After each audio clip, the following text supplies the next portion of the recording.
Okey, Assalamualaikum. Sekarang cikgu terangkan pula berkaitan dengan proses pembiakan seks. Okey?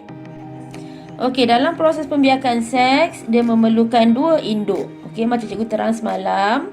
Okey, dia ada dua induk. Yang pertama adalah induk jantan, yang kedua adalah induk betina. Induk jantan kalau dalam situasi kita manusia, so induk jantan adalah ayah kita lah. Okey. So induk betina adalah ibu kita. Okey. So induk jantan itu ayah kita menghasilkan sel pembiakan jantan yang kita panggil sebagai sperma. So ini rupanya.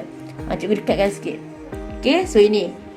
Alright, so induk jantan menghasilkan sel pembiakan jantan namanya sperma. So this is sperma. Dan induk betina menghasilkan sel pembiakan betina yang kita panggil sebagai ovum. Iaitu this one is an ovum. Okey.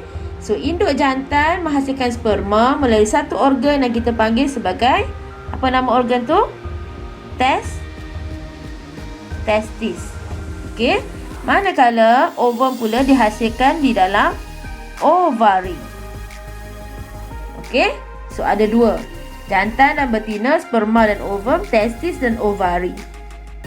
Okey, apabila adanya induk jantan, induk betina, adanya sperma dan ovum di dalam badan orang lelaki dan perempuan, maka boleh berlaku persenyawaan. Okey, bagaimana boleh berlakunya proses persenyawaan? So, proses persenyawaan ialah proses percantuman di antara gamet jantan dan juga gamet betina. Maksudnya apabila gamet jantan itu sperma dan juga gamet betina bercantum. Okey, nukleusnya bercantum. Maka itu yang kita panggil sebagai proses persenyawaan. Okey, so cikgu lukis di sini macam mana rupanya.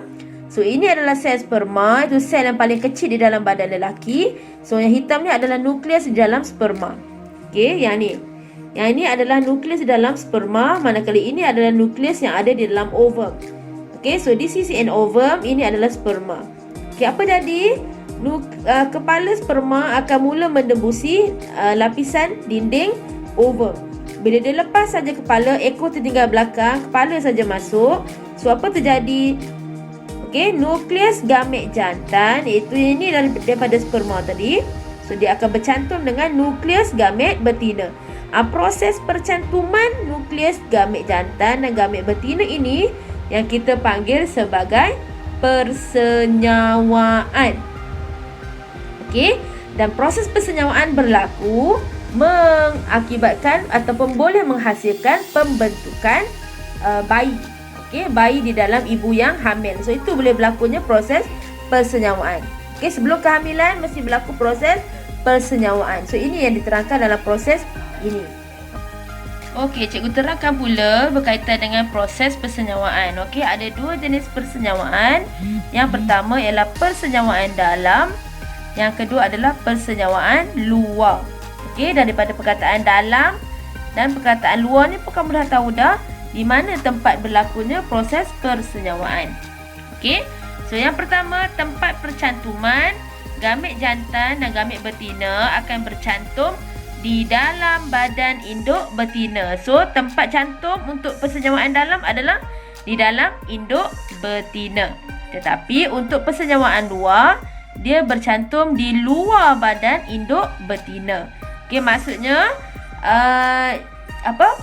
sperma dan juga ovum tu, kalau untuk persenyawaan luar, dia berlaku di luar badan induk betina tu. Okey, macam ikan contohnya, ikan betina keluarkan ovum, ikan jantan keluarkan sperma. So dia bercantum dekat mana, dalam badan ikan ke? Tidak, dia bercantum di luar badan ikan.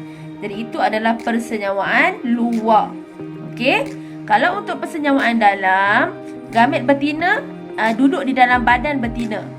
Okey, yang gamet jantan yang akan dimasukkan ke dalam badan induk betina. Okey, di situlah berlakunya percantuman ataupun persenyawaan. Okey, faktor yang kedua, ciri yang kedua adalah kalau persenyawaan luar dia berlaku, tempat berlaku percantuman tu adalah di dalam air ataupun medium air. Okey, tetapi untuk persenyawaan dalam, tempat percantuman itu berlaku di dalam induk betina. Okey. So macam mana berlakunya proses tersebut? Untuk persenjawaan dalam, gamet jantan dari organ pembiakan jantan akan dibebaskan ke dalam organ pembiakan betina yang mempunyai gamet betina, dan bila dia bercantum saja, maka dia akan membentuk zygote. Okey. So jantan, sperma campur ovum, maka dia akan membentuk zygote. Kat mana berlakunya proses pencantuman ni? Dalam badan betina. Macam mana dibuat? Ni ovum dalam badan, duduk dan diam dalam badan betina.